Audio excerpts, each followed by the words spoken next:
Around this time, groups that might normally have been progressive rock acts were finding themselves more interested in the budding electronic music genres and subgenres. They wanted to sound less like Yes, ELP, or Peter Gabriel's Genesis, and closer to Tangerine Dream, or Space Art, or Australia's Cybertron. As a result, you get groups such as the Netherlands' Pythagoras. To read out their bio from Prog Archives, I'd like to promote this wonderful artist and release. Founded in The Hague, Netherlands in 1979, disbanded in 1984, the Dutch formation Pythagoras was rooted in a Dutch record shop named Moonlight Records in The Hague in the late 70s. The owner was drummer Bob de Jong, who passed away in 2011. He had played in bands like Key, Pineapple, and he was also a studio drummer for the Dutch label Phonogram. One of the frequent visitors of Moonlight Records was keyboard player René de Haan, who told about his plans to make synthesizer music. His room in the house of his parents was loaded with musical equipment like the Korg MS-20 and Trilogy synthesizer, a digital Roland piano, a Salinas string ensemble, and a Firstman 10-1024 digital sequencer. The musical veteran Bob was positive about 19-year-old René, his ideas, and this led to the release of the album Journey to the Vast Unknown in 1981, a private pressing of 500 copies. Bob sent a few promo LPs to some known DJs like Wim Van Potten, famous LP show, great for prog rock freaks, Skip Voogd, and Fritz Spitz. Within a very short time, Bob the post box in his record shop was flooded with letters from synthesizer freaks, hundreds from all over the country. They had reached on the contact address that the DJs had mentioned in their radio programs. The album was re-released a few times and eventually it sold at about 5,000 copies, an incredible result for a private pressing by an unknown Dutch duo playing synthesizer music. In 1982, Pythagoras released their second LP entitled After the Silence. The music is more close to symphonic prog, due to the use of a mellotron by René and the contributions by a wide range of guest musicians: Nick Blazer, violin, Martin Knapp, bass, Caroline Krull, flute, and especially Arjen Lucassen, known from Aerion, on guitar/bass, pedals, and Michel van Wassem from Dutch Genesis-inspired group Plakband on the Novotron. The label WEA arranged the distribution, and soon the 500 copies were sold out, and WEA asked for an option to make a third Pythagoras LP.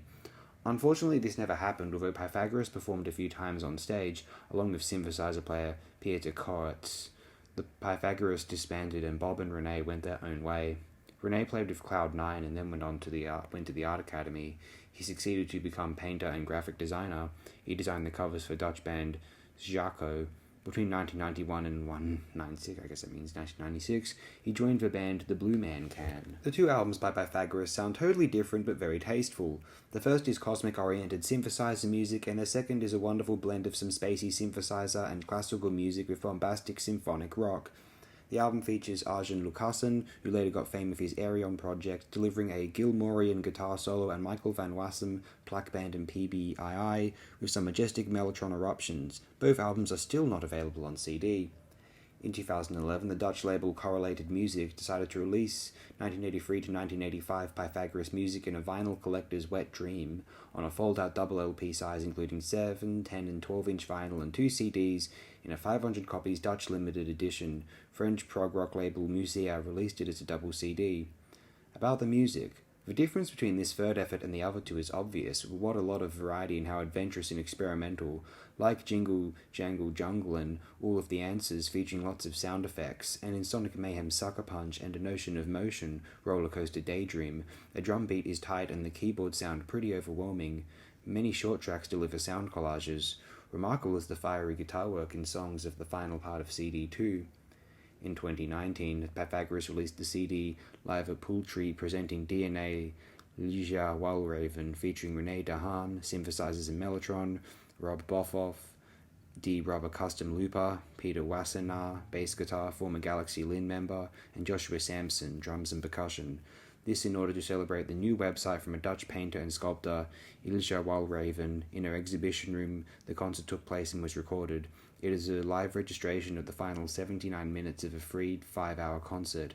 The music sounds like progressive electronic music, blending old-school synthesizer music with different styles, from industrial and dance to funk and ambient, a unique musical experience. By 10 years after, in June 2019. Now I'd like to read out a review published to Prog Archives by one Eric Nuteboom.